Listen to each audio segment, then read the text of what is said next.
Hi Shana, I just wanted to show you what I meant about Jolly Phonics Level 1. So Level 1, it's saying that they are providing the best start for children in reading. At every stage, the words are within reach of the children as they use their letter sound knowledge and tricky words already taught. So the Level 1, they're saying these are to be used when they've learnt 42 letter sounds.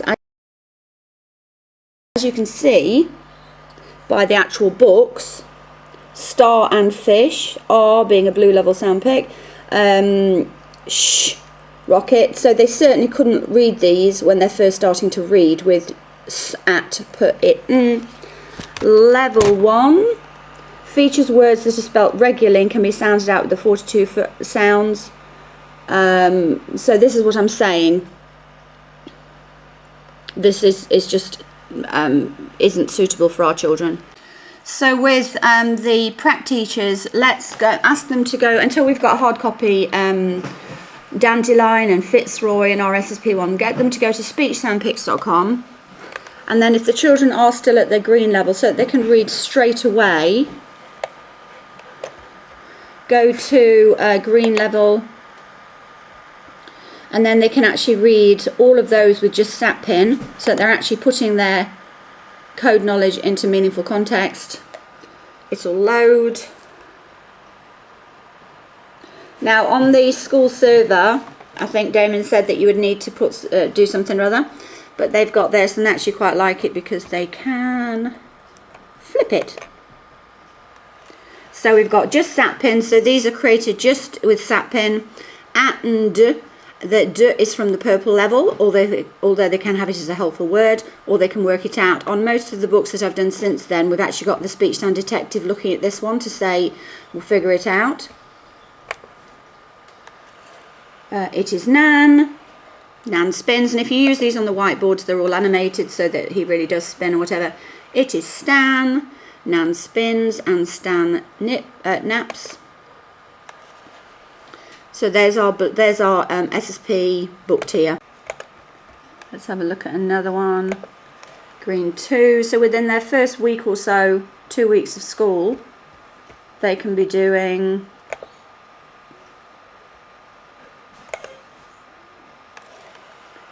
put it in bin, to it in tin, put it in. Nan spins, and actually feeling that they're reading, and this really builds their confidence. We never wait until they've learnt, we have to have them reading when they've learnt at, put it in, not when they've learnt 42 letter sounds. And as we know, when we did this little experiment with the year 2 children, just using these 42 sound picks and 42 letter sounds, we actually use 47 letter sounds, and there are 150 ways to represent them. So 150 sound picks need to be learnt. We learn 89 of them through the levels. But certainly when they're learning the green level, which is just at, put it in, they need to be putting it into real reading and spelling activities. We certainly don't want them to ask them to read a word that's got a split vowel digraph, snake, blue level sound pick sandwich, in the early stages. And I'm not sure why snake isn't in as a tricky word, because the children can't decode it at this level. Also, as you know, we've got to be careful that we're making it clear that it's the speech sounds we're focusing on. So S is a representation of the speech sound S. It's got nothing to do with the snake hissing. I actually saw this morning as well, and it tickled me when I thought about that exercise I showed you yesterday, where I showed you a symbol and told you to say a sound, and the children were, the teachers are saying a sound when they look at it, and then I said, well, what does that mean? Well, it doesn't mean anything unless you understand what it's for. So here where it says reading assessment, nothing on here is about reading. So it records their sound knowledge. Well, it actually doesn't. It records if you show them one picture of a speech sound, so an S, what do they say? But that's actually not their knowledge of what it represents. And on here, I'm not sure, like when they look at an S, are they all supposed to say sh, like sugar? Or if they look at C, are they supposed to say scent or whatever? So this isn't a reading assessment, and this is why it's really important that we make sure our teachers are really clear about the reading and spelling brain. And I've actually got the set, so let's have a look at 1. Mud. Mud, so they could read that at the purple level. Inky, with the E, so they can read that at yellow level. Inky B, so the 2 E's, blue level sandpit sandwich, so that would be blue level.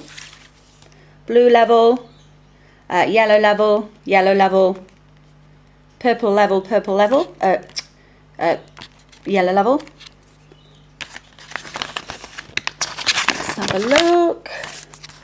Splash, shh, so that's at yellow level. B lands in the mud, double E, yellow level. Inky and snake help to scrub the mud off, B. And they're saying that they're the tricky words, so they haven't actually got snake in there as a tricky word or inky as a tricky word. So they're presuming that you can decode those, but they would need to know that that is an E and that's a blue level sandpit sandwich. So even though it's supposed to be a phonics program, the books, the readers, are actually much more closer to whole language, whether they realise it or not. Inky, oh, look at this. Inky the mouse. So our children would say, why on earth is the E like that? And it's because they're saying it's, what's they saying? They're saying it's a silent E, whereas our children would just go, ouse. And that's the picture of S there. So there's a lot of issues in here, which is why, although we've got a range of readers for our children using SSP, I wouldn't put the Jolly Phonics books in at all.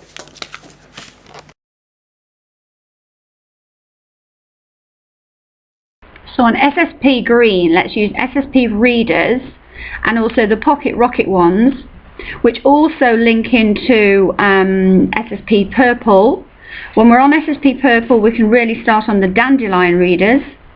And then when we get to SSP Yellow, that's when we can start on the Fitzroy Readers. So they're all overlapping, but this means at every stage from the green level, they've got books they can actually decode themselves and read so that they become fluent readers, because by the time they get to the blue level, although they've only learnt in the explicit teaching 89, 90 of the sound picks to represent the 47 speech sounds, they've also learnt all the others through the spelling cloud. So actually by the time they're on the blue level, they've really explored the whole of the code and they can decode anything.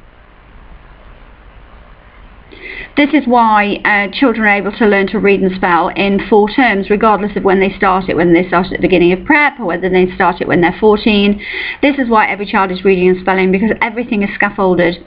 You have to have them reading from the very beginning, because it's a different process than seeing words out of context or just learning sounds or whatever. We've got to use their knowledge, their code knowledge, you could call it phonics if you like, but we've got to use their code knowledge in real reading and writing situations. And the sooner we get them off readers and actually get them onto real books where they're really exploring them, the better.